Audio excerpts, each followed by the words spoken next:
Tolu stepped onto the cracked concrete of the university courtyard, her heels clicking against the gray tiles. She smoothed the hem of her designer dress before scanning the throng of classmates milling around folding chairs and battered desks. Balloons bobbed in the breeze, announcing the 10-year reunion of Olabisi University's class of 15. Everything felt small somehow. Spotting her old coterie of influencers, fashion bloggers, corporate associates, Tolu offered perfunctory waves, but her gaze drifted to a lone figure tucked in the corner by a battered street food cart. Under a faded umbrella emblazoned with Ngozi's bakeries, her childhood friend knelt, brushing flour from her palms as she shaped dough. Tolu's lips curved in a superior smirk. She remembered Ngozi's high hopes for this stall, how she'd once dreamed of a brick-and-mortar bakery that outshone Lagos's finest. Now here she was, a makeshift setup between the pharmacy lab tents and the alumni reception booth. Seriously, Tolu muttered to herself. A bystander caught her eye and laughed. Emboldened, Tolu stepped closer. "Hey, Ngozi," she called loud enough for half the campus to hear. The kneading halted. Ngozi rose slowly, her flour-dusty hands hovering over the counter, uncertainty in her eyes. Tolu feigned a warm smile. "Still doing the whole artisan bakery shtick, I see." She motioned at the simple cart. "Want me to tell you why that failed last time, or do you want to embarrass yourself again?" A hush spread through onlookers. Prim, Tolu thrived on these moments. She turned back to the crowd. "I mean, come on, a street stall? You had the grades, Ngozi. I always wondered where all that math major brainpower went." Laughter rippled. Tolu basked in it. Ngozi's cheeks burned. She swallowed, then squared her shoulders. Tolu loved the dress. Very Chanel. It was a faint, biting riposte. She swept a hand toward the rolling pin. "But would you like a free loaf? Might satisfy all those academic calories you missed." The joke fell flat. Polite applause fluttered. Tolu's laughter shut down. She flashed a tense smile. "No thanks. I prefer my bread. You know, sanitized." She glanced at her perfectly polished nails. "Have fun with your crusty dreams." With a contemptuous nod, Tolu pivoted and sashayed back into a cluster of cheering alumni. Behind her, whispers trailed. Did she just? Why is she so cruel? But the damage was done. Ngozi's shoulders sagged. She stared at the lump of dough in her hands, as if it might swallow her whole. Tolu's parting barb echoed in Ngozi's mind. Crusty dreams. In that moment, something crackled between them, a spark of defiance within the baker that would soon burn so bright the entire city would see. The tin roof above Ngozi's stall groaned in the humid pre-dawn air. At 3 a.m., Lagos slept, save for stray motorbike taxis and the occasional stray cat. Under a single lantern's flicker, Ngozi's dark brown hands patted and folded dough, sending gentle puffs of flour into the air. Each loaf was a testament to her skill, her stubbornness, her refusal to be defined by a cart. Her small speaker played soft jazz. Bill Evans trickled through the quiet. Ngozi hummed, shaping each boule with reverence. Rounder than the last, scored perfectly. She had run financial projections until midnight, balancing ingredient costs on the same app that tracked her savings. A distant hum of generators reminded her of the city waking up. Soon she'd turn on her battered old mixer, lacing the dough with yeast, water, and discipline. She paused, wiping sweat from her brow. The last loaf was nearly ready. In the dim light, she saw the flecks of maize in her sourdough starter. Her grandmother's secret, passed down like a cherished heirloom. Each batch honored Mama Ifosa's memory, a woman who taught her to rise, no matter how heavy the weight pressing down. Ngozi traced her finger along the crust already forming in the proofing basket. "Just a few more hours," she whispered. A text ping lit her phone. "You can do this," from the small business funder she'd met weeks ago. Her lips curled into a genuine smile. She had a plan, small at first but real. At 4:30 a.m., she hauled a battered wooden crate onto the sidewalk, stacking loaves in neat rows. Golden crusts caught the lantern's glow. She arranged handwritten signs. Fresh loaves, Nigerian Naira 500. Already, a thin line of customers lingered at the edge of the block. Word had leaked. An influential food blogger had snapped a photo of her yeast-wisped creations and posted secret Lego sourdough with a geotag. Ngozi breathed deep, channeling every insult Tolu had hurled. Crusty dreams. I'll give you crusty dreams. The city deserved better bread, and she was here to deliver. By sunrise, the line snaked halfway around the block. Early morning workers, student volunteers, curious foodies, they all shuffled forward, eager for a taste. Each sale represented more than income. It was proof her calling had worth. And the mocking glance from yesterday faded into distant memory as each satisfied customer emerged. Bagged loaf clutched like treasure. Tolu arrived at the campus gates later that morning, coffee in hand. She scrolled through notifications. 50+ likes, 20 comments, 10 shares. Her sneering video had gone viral, until she realized the subject of her ridicule was now trending for all the wrong reasons. You saw that, her younger cousin Amara squealed as they walked toward the main hall. People are calling you cruel, like troll-level mean. Tolu swallowed. She skimmed the comments. What's wrong with a little hustle? Bet you can't bake half as well. She's the real winner here. A lump formed in her throat. She lifted her coffee to her lips, but the warmth felt bitter. She tossed the cup into a trash bin, its lid rattling shut like a final verdict. Inside the auditorium, the dean droned on about alumni donations. Tolu slumped into a seat near the back. Every speaker's words registered as noise. Her phone buzzed again, this time a direct message. Your applause yesterday wasn't for me. It was for her resilience. Get it together, Tolu. At Real Chef Cola. Her face burned. Tolu stared at the stage, watching Ngozi receive a gift from a local chef who'd flown in for the reunion. Cameras flashed. Applause thundered. The chef, a celebrated culinary star with a Michelin-starred restaurant in London, raised Ngozi's hand and declared, "This artisan sourdough has changed my life." Tolu's breath caught. The roar of approval felt like a blow to her chest. Embarrassed murmurs rippled through the audience. She watched Ngozi smile, humble but radiant, as accolades rained down. Tolu stumbled out of the hall, heart pounding. She dashed toward the courtyard, where the cart had been wheeled in for the occasion. Ngozi stood behind it, cheeks pink under the spotlight's glare, arranging loaves on a lace-covered table. Tolu's jaw tightened. You think you can just steal the spotlight? He fumed. Before she could second-guess, Tolu raised her phone and began filming again. But this time her grip trembled. Check this out, guys, she shouted into the camera. The same bread cart from yesterday. Now it's the star of the show. Tell me who's actually fooling whom. As she posted, Tolu felt the cold prickle of regret. Within seconds, notifications erupted. Stop the hate. Let her bake in peace. You've outlived your welcome. Tolu's finger hovered over the delete button. She hesitated, then smashed the screen off. Silence settled. She stared at the blank phone, heart heavy. Something had shifted irreparably inside her.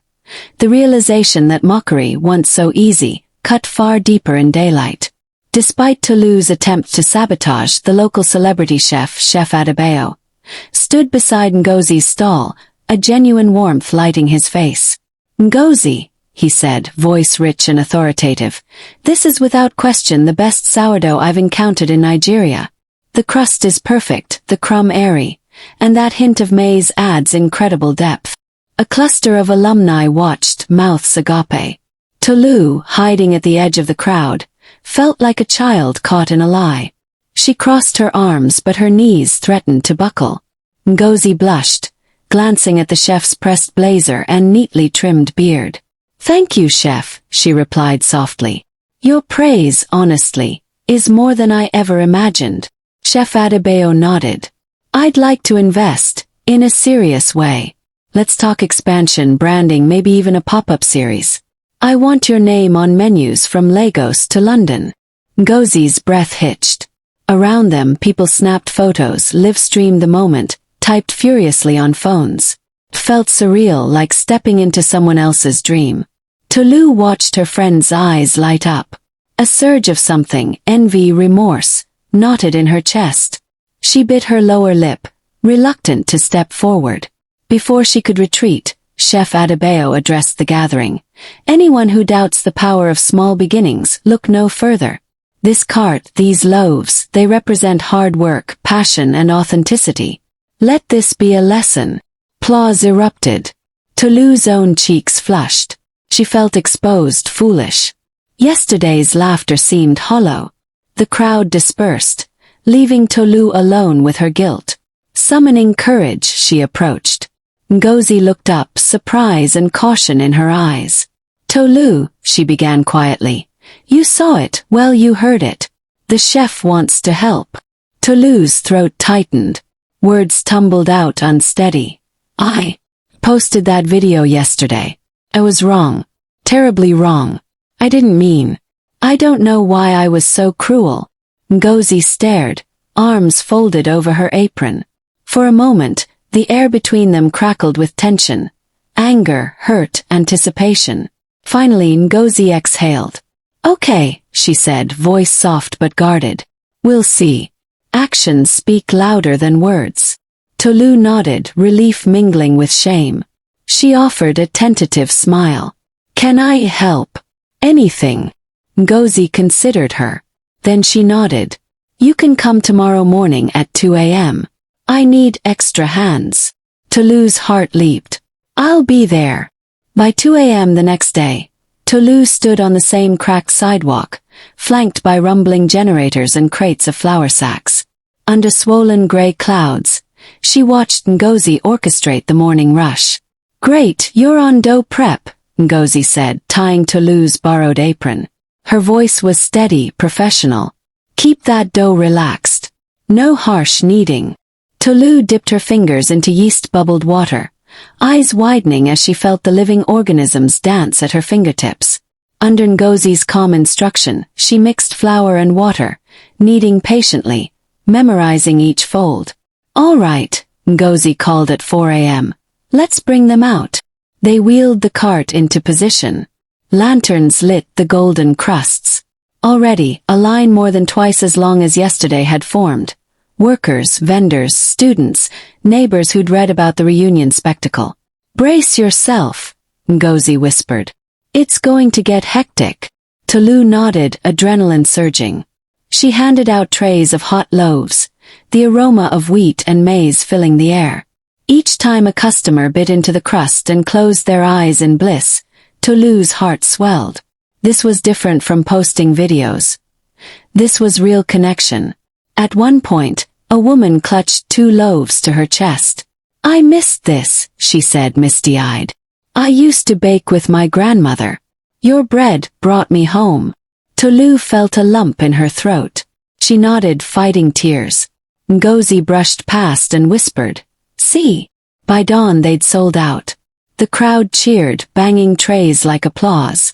Tolu and Ngozi exchanged an exhausted, elated glance. The ledger showed record sales. The funder's card lay on top of the cash box. Ngozi slumped against the cart, breathing hard. Tolu offered her a water bottle. We did it. Ngozi took the bottle, offering Tolu a small, genuine smile. We did.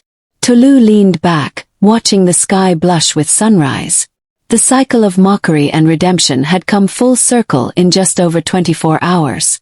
And as the city stirred to life around them, she realized success tastes sweetest when shared, and forgiveness, warm as fresh bread, can heal even the coldest wounds. Ngozi barely had time to catch her breath the next morning before her phone buzzed again. The display read, unknown caller plus 234, but something in the vibration pattern felt distinct, purposeful. She tucked a wisp of hair behind her ear and answered. Hello. Calm, measured voice responded. Good morning, Ngozi. My name is Mr. Ease. I'm with Green Rise Ventures. Ngozi's heart stuttered. Green Rise was the boutique impact fund that targeted social enterprises across Africa, difficult to access, fiercely selective. "Good morning, sir. How can I help you?" "I tasted your sourdough yesterday at the reunion," he said. "Extraordinary. I'd like to meet." Her hands trembled around the phone. I'd be honored. "Please come to our office this afternoon," he continued. "No need for formalities. Just bring 2 loaves." That afternoon, Ngozi found herself in a sleek glass tower in Victoria Island. Her cart's wooden wheels swapped for polished elevator tiles. She carried 2 loaves in a brown paper bag, heart pounding so fiercely she thought the CEO could hear it through the lobby. Mr. Ease greeted her in a minimalist conference room, where a single orchid bloomed in a concrete planter. Behind him, floor-to-ceiling windows framed the Lagos skyline. He was mid-40s, with intelligent eyes and a silver-streaked beard. He clasped her hands warmly. "First, let me be clear. I invest in people, not ideas. But you're different." He gestured toward the loaves. "These are sublime. They represent more than bread. They speak of resilience, craft, vision." Ngozi fought tears. "Thank you, sir," Ease continued. "I'd like to offer you 5 million Nigerian nairas in seed funding, plus mentorship. In exchange, Greenrise will take a 10% equity stake in your business." The numbers swam before her. This was everything she'd dreamed of, and more. I accept," she said, voice catching. He smiled. "Excellent. We'll finalize the paperwork next week. In the meantime, I want you to think big. Pop-up stores, digital marketing, perhaps franchising. Lagos is your oyster." As she left the tower, holding the investment letter like a trophy, Ngozi's mind whirled. She glanced at her phone. Texts from customers heralding news of her success, social media mentions exploding by the minute. But amid the exhilaration, a shadow flickered across her joy. Tolu. She had promised to help, but would she return? And if she did, how would their fragile reconciliation survive this new twist of fortune? 2 days later, Ngozi's face stared down at midnight drivers from a massive billboard overlooking Allen Avenue. "Fresh loaves daily. Ngozi's Bakeries. Powered by Greenrise Ventures." The tagline, "Taste the Heart of Lagos," pulsed in neon beneath her smiling image. That morning the city watched, some in envy, many in admiration. Traffic ground to a halt as phone cameras whipped out. #Nigerian Bread Queen trended nationwide. Tolu caught sight of the billboard on her commute to work at a finance firm. She nearly swerved her Danfo bus in shock. On the enormous sign, Ngozi's flour-dusted hands held a perfect bowl. Underneath, the words "Dream Big, Rise High" glowed. Her colleagues crowded around. "Hey, that's the girl you mocked," one laughed awkwardly. "She's on billboards now." Tolu sank into her seat. The laughter faded into uncomfortable silence. She realized everyone knew the story. The cart, the chef, the investor, the billboard. And she, the instigator of the mockery, had become yesterday's joke. Meanwhile, Ngozi stood outside her tiny rented storefront on Awolowo Road, watching people stop to take selfies in front of her billboard behind them. She'd inaugurated a pop-up space, stylish but humble, with rustic wooden tables and potted ferns. Inside, her first brick-and-mortar collection of loaves basked under warm Edison bulbs. Her assistant, Kunal, held a clipboard. "We're over capacity, boss. Customers can't get inside." Ngozi exhaled in delight. Great problem to have. She looked up at her billboard for a moment. Then, "Let's do this." They opened at 8 a.m. sharp. By 9 a.m., the sidewalk teemed with people. Office workers clutching briefcases, students dangling textbooks, tourists clutching guidebooks. Security guards kept order. Sales jumped to 3 times her previous best. Yet not everyone loved her success. Scrolling through comments on her Instagram launch post, Ngozi paused at a spiteful reply. "Now she's too big for her boots. Who does she think she is? Bread snob." Another. "I heard she's charging 2 Nigerian nairas 000 a loaf now. Unaffordable." A third. Privileged girl got lucky, she's not one of us. Her stomach lurched. She understood backlash. It was the cost of visibility. But these voices stung. She typed a reply to the second comment. Hi. We also offer a 500 Nigerian nairas community loaf. Every day from 5 to 6 p.m. Everyone deserves good bread. She tapped post, hoping to calm the storm. Meanwhile, word of Tolu's mockery and Ngozi's triumph reached her family's ears. That evening at the Omatund estate in Ikeja, Tolu's mother, Mrs. Omatund, confronted her over dinner. Have you no shame? Her mother demanded, voice cold. Your video made national news, and not in a good way. You ridiculed your friend. Ridiculous. Tolu's father peered over his newspaper. You embarrassed us. Our name. Tolu pushed her plate away. I was a jerk. Her mother snorted. Was. You still are. Tolu swallowed, cheeks burning. This was no university teasing. This was real family disgrace. That night, she lay in her opulent bedroom. Silk sheets, mahogany shelves lined with first editions, yet couldn't sleep. The silence pressed. Each time she closed her eyes, she saw Ngozi smiling in that billboard light, Tolu's words echoing. Crusty dreams. By morning she had made a decision. A week later, Ngozi's bakery's flagship store hummed with activity. She greeted customers, managed supplies, consulted Kunnel about staff schedules, and even mentored 2 aspiring bakers. Yet, every evening, she returned to her shipping container home 5 miles away. Rent due, bills stacking up, no savings in sight beyond business capital. One evening, after the day's last customer drifted away, Ngozi opened her front door to see a pale letter slipped under it. Notice to vacate. Rent unpaid. Her heart sank. She had poured every penny into the storefront. Advertising, equipment, salaries. She'd forgotten personal living expenses. The landlord's letter demanded payment within 3 days or eviction proceedings would commence. She sank onto her couch and dialed Mr. E's. Mr. E's, hi, Ngozi here. I'm having some cash flow issues. He listened patiently. Tell me everything. She explained.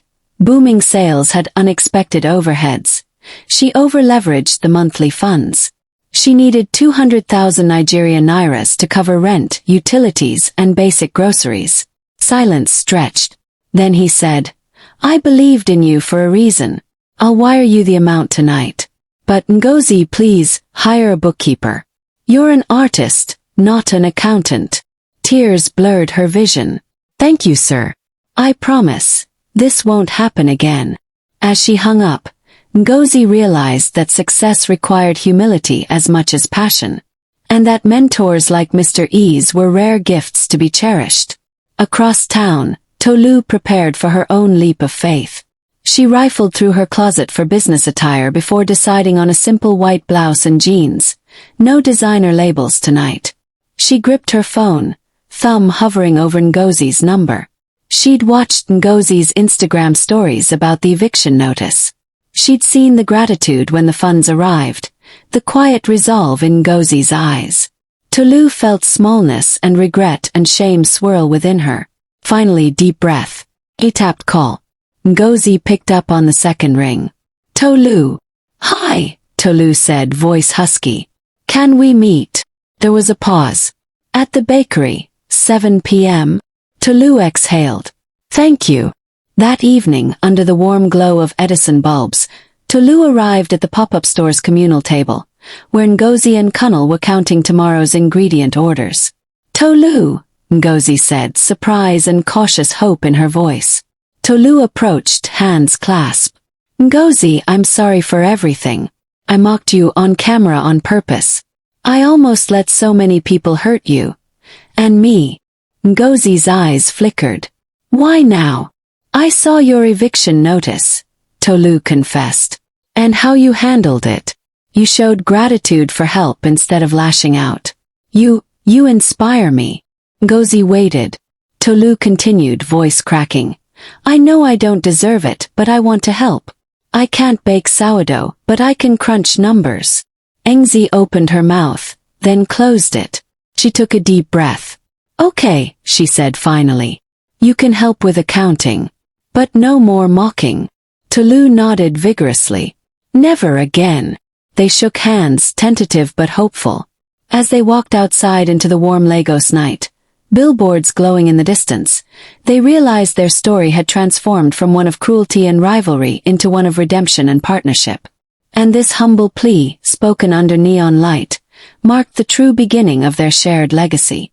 Tolu stared at her phone screen, thumb hovering over the open button next to Ngozi's message. Tolu, thanks for yesterday.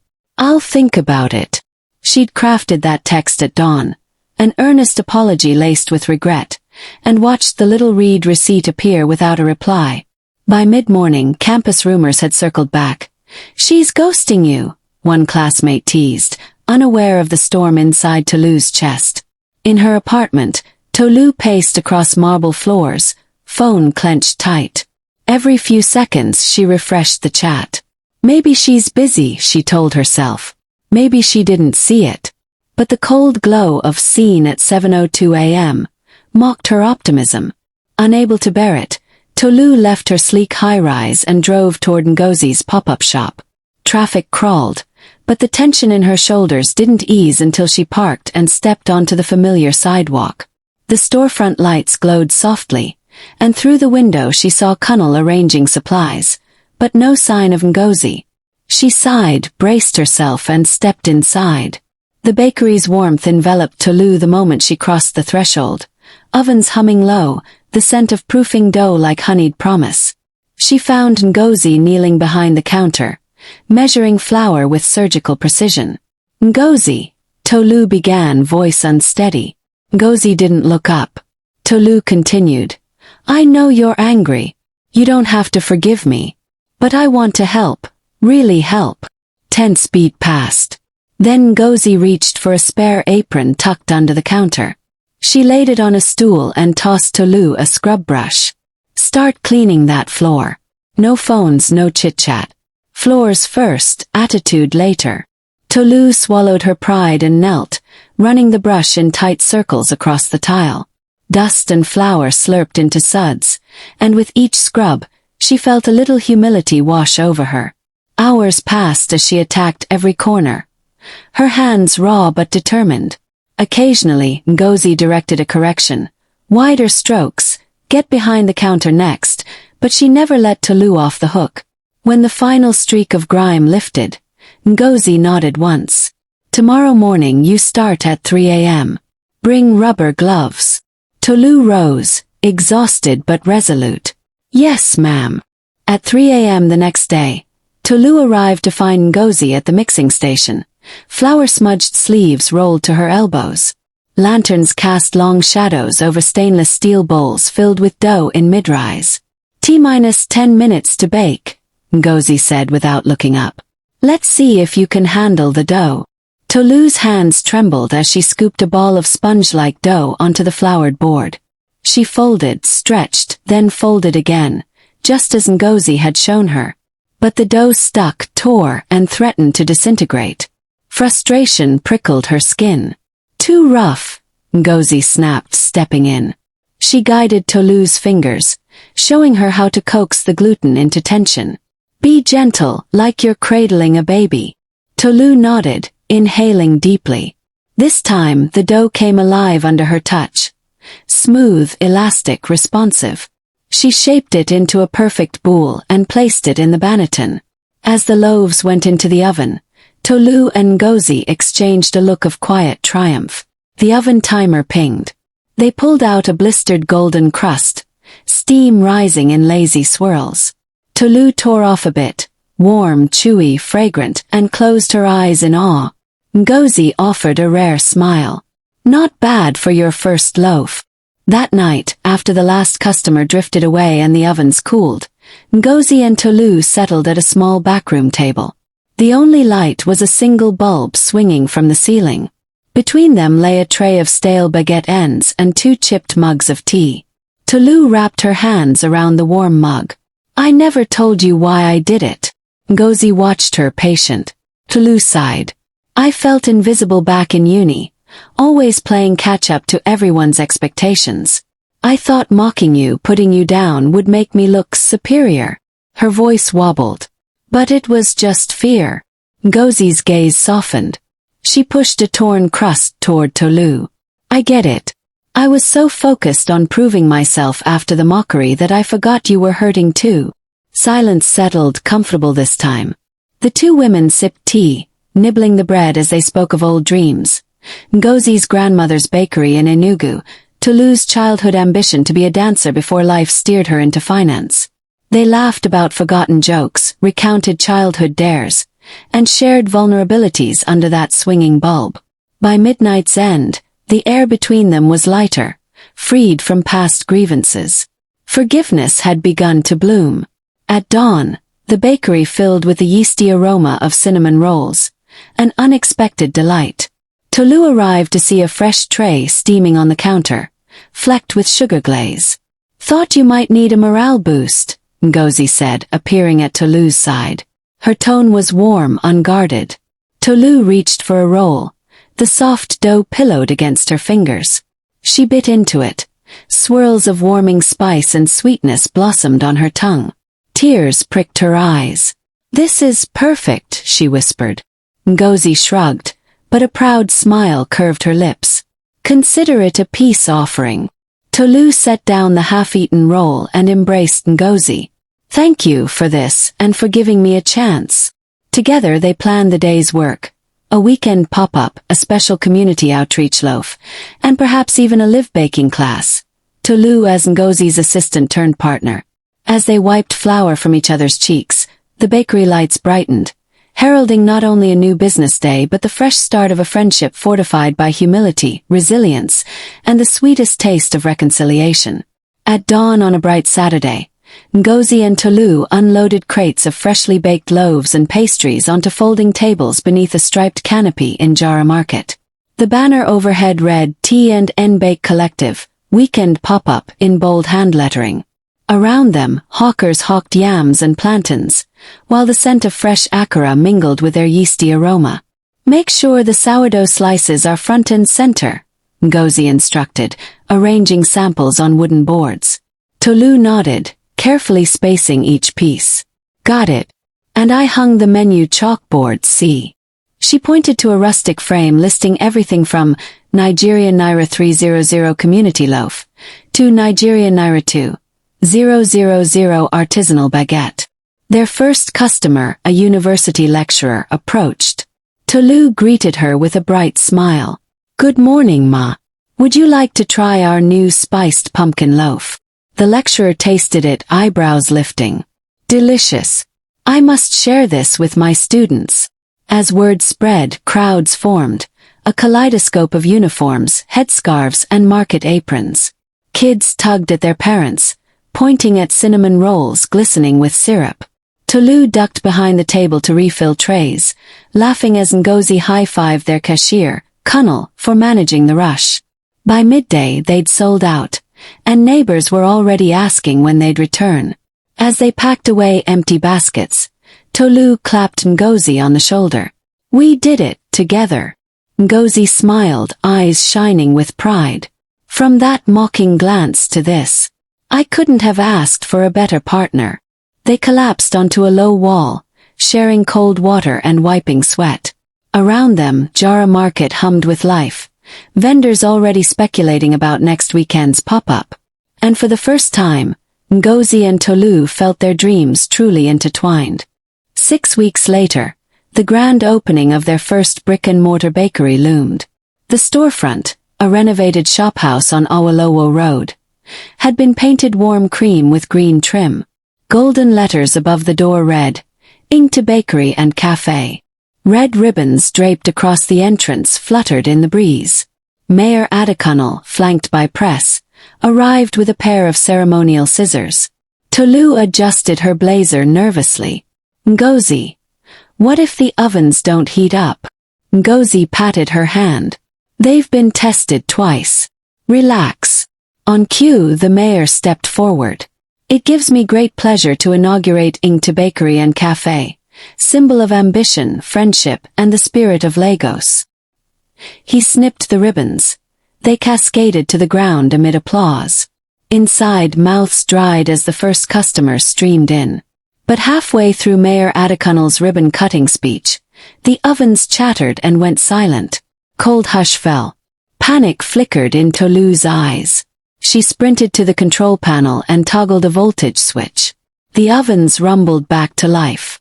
Steam hissed from hot trays. The crowd exhaled relief. A voice behind Tolu applauded. Quick thinking. She turned to see Chef Adebayo, grinning. That's why I invested. Ngozi squeezed Tolu's shoulder. You nailed it. That evening, after the last latte was poured and the lights dimmed, the two women stood in the empty cafe, surveying their kingdom of polished counters and wicker chairs. Tolu laughed softly. We made it. Ngozi raised an oven mitt in salute. To the future. In the weeks that followed, Ingta Bakery became more than a business.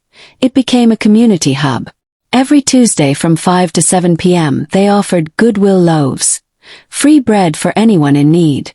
One Tuesday, an elderly man shuffled in, cane clicking on the tile. He accepted a warm bowl with trembling hands. God bless you girls, he whispered. A group of school children lined up next, giggling as they chose slices. Tolu knelt to their level. Who's hungry? She teased, handing out mini baguettes. The children squealed and darted away to share with siblings. Meanwhile, Ngozi led a monthly baking workshop for single mothers.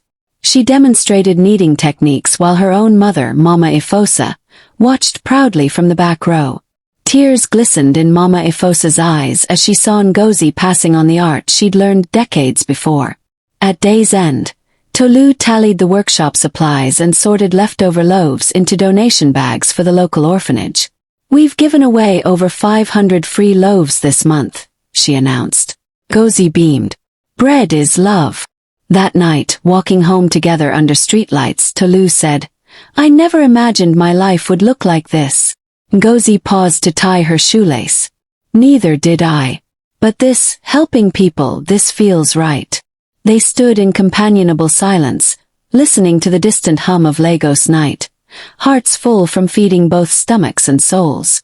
On opening night of their second location in Lekki Phase 1, a crowd gathered beneath fairy lights strung across the courtyard. Banners read, Ingta Bakery, Lekki launch. A stage was set for speeches. A local radio host introduced Ngozi first. She stepped up, voice steady. Thank you all for believing in us. This bakery isn't just ours. It's ours with you. She gestured at Tolu. And without my dearest friend, this dream would have collapsed before sunrise.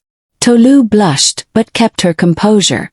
When her turn came, she wiped moisture from her eyes. I was blind to what mattered, until Ngozi showed me that true success is built on empathy, not envy. She paused, scanning the crowd of supporters. Neighbors, investors, students. Thank you for giving us purpose. The audience erupted into applause. Music swelled as servers carried trays of mini croissants and brioche hearts shaped like loaves. The ribbon was cut. The crowd surged forward, eager to taste their signature sweet buttery brioche. Later, under a canvas awning, Tolu and Ngozi raised glasses of hibiscus tea. To every person who took a chance on us, Tolu toasted. To fresh starts, Ngozi replied, clinking her glass. As fireworks blossomed overhead, they realized gratitude, publicly shared, had solidified their place in the city's heart. 6 months after that first mocking glance, Tolu and Ngozi stood side by side behind the main counter of their original Owolowo Road bakery. The morning sun lit the shop's stained glass windows, casting colorful prisms on tiled floors. Ngozi slid a tray of golden loaves from the oven. Look at these beauties. Tolu arranged them on the display as customers filtered in. Students, businesspeople, young families. Each person paused to admire the crust before selecting their favorite. A young couple whispered to each other, then bought 2 loaves. A toddler pointed excitedly at a cinnamon bun, and the mother paid before he could change his mind. Tolu exchanged a smile with Ngozi. Who would have thought bread could bring all this joy? Ngozi draped an arm around her friend's shoulders. It's more than bread. It's second chances, ours and everyone's. As the morning rush peaked, Tolu and Ngozi orchestrated their team like conductors, each knowing precisely where to step in. Orders flew out the door. Laughter and gratitude filled the air. When the last loaf sold and the bells chimed noon, they shared a quiet moment at the cashier's station. "Tolu," Ngozi said softly, "thank you for forgiving me for thinking you'd fail and for never giving up." Tolu grinned. "Likewise, for showing me what real success looks like." They watched new customers enter, eager to taste the next fresh start. And as the city pulsed around them, they knew this was only the beginning of a legacy built on humility, friendship, and the simple power of breaking bread together. The end.